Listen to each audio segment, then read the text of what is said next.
Les amis, ça a cuit.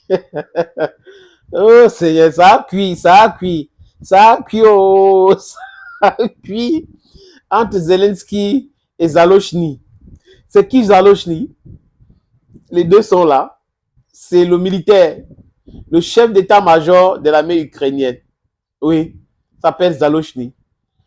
Qui est encensé, c'est un héros en Europe et autres. Zelensky est très fâché contre lui. Zelensky veut le changer depuis. Zelensky aurait même appelé Zalochny en lui demandant de démissionner. Que, général, il faut démissionner. Moi, vraiment, je ne sens plus de travail, qu'on fait la collaboration. Je pense qu'il faut que tu démissionnes. Et Zalochny dit que non, je ne peux pas démissionner. Il faut que toi-même tu signes ça. Il faut signer parce que c'est le président de la République qui peut faire ça. Signez, monsieur le président, que vous êtes en train de me démettre de mes fonctions. Et il voit le danger, il voit le piège et il a peur. Les gens autour de lui demandent de lui pousser à bout pour qu'il puisse démissionner. Et qu'est-ce que Zelensky fait aujourd'hui, les amis? Il a créé d'autres réseaux parallèles dans l'armée ukrainienne où il peut donner les ordres sans passer par Zalochny. Mais les militaires sur le terrain ne sont pas d'accord du tout. Parce que ça crée du désordre. Il y a un chef d'état-major qui doit parler à ces éléments, qui doit donner les instructions. Maintenant, si le président passe au-dessus du chef d'état-major pour parler, ça montre que la crise est réelle. Vous savez pourquoi, les amis? La raison est simple. Zelensky a peur des ambitions politiques de Zalochny. Tous les sondages en Ukraine aujourd'hui montrent que Zalochny est plus populaire que Zelensky. Mais son chef de renseignement militaire est plus populaire que lui. Même le maire de Kiev est plus populaire que Zelensky. Et il ne veut plus travailler avec quelqu'un qui a les ambitions politiques. Mais vous avez vu dans le monde, les amis, surtout l'histoire américaine, parce que moi, j'aime toujours convoquer l'histoire à chaque sortie. C'est important, ça nous renseigne. Ça nous renseigne, ça nous enseigne l'histoire. Eisenhower, c'était un général américain. Il a fait la guerre du Vietnam. Hein, les amis? Donc, il y a, je pense seulement le cas du général Eisenhower. Voilà les gens qui ont dirigé les États-Unis qui étaient des militaires. Donc, Zelensky connaît bien cette histoire et a peur des Zalochny. Parce que les Ukrainiens commencent à penser que l'homme de la situation, c'est Zalochny. Quand Zalochny vient dire que l'armée ukrainienne est en difficulté, alors que Zelensky ne voulait pas dire cela, dans des Times, il passait son temps à faire ces vidéos de 8 minutes là, à tous les jours pour raconter du n'importe quoi, pendant que les militaires sur le terrain étaient en train de gronder que non, mais monsieur le président ne peut pas continuer à dire que tout va bien alors que sur le terrain ça ne va pas.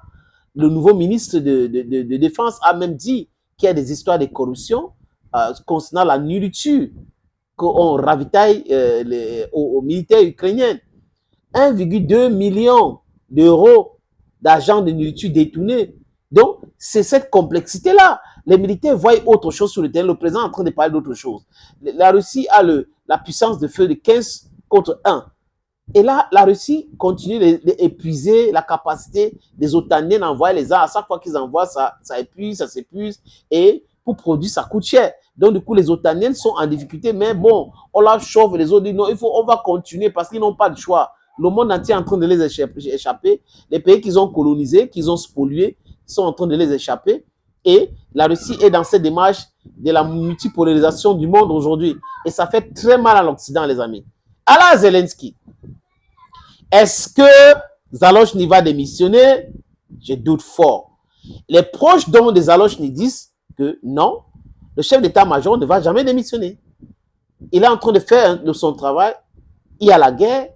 Maintenant, si on ne veut pas de lui, on se débarrasse de lui tout simplement. Et Zelensky sait que s'il se débarrasse de Zalochny, ça sera un fardeau. Un fardeau. Un fardeau. Et le gars peut annoncer directement qu'il va faire de la politique et c'est compliqué. Donc, Zelensky, là où il est là, les amis, il parle, il compte en Guy.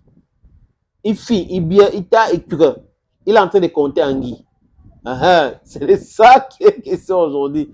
Quand on vous dit de faire attention avec le stratège qui s'appelle Poutine, vous pensez que c'est la blague. Vous voyez que c'est l'usure de la guerre qui est en train de les fatiguer les nerfs. Parce qu'ils ont les difficultés aujourd'hui. C'est-à-dire que le pays n'existe même pas économiquement. Si l'Europe ne paye pas les salaires ne vont pas être payés. Si les Américains ne payent pas les salaires, ça sera difficile pour eux de payer les salaires. Donc, du coup, dans ces difficultés-là, tout le monde n'a pas la même capacité de pouvoir comprendre et supporter cela. C'est pour cette raison aujourd'hui, les amis, que Zelensky est en train de craquer.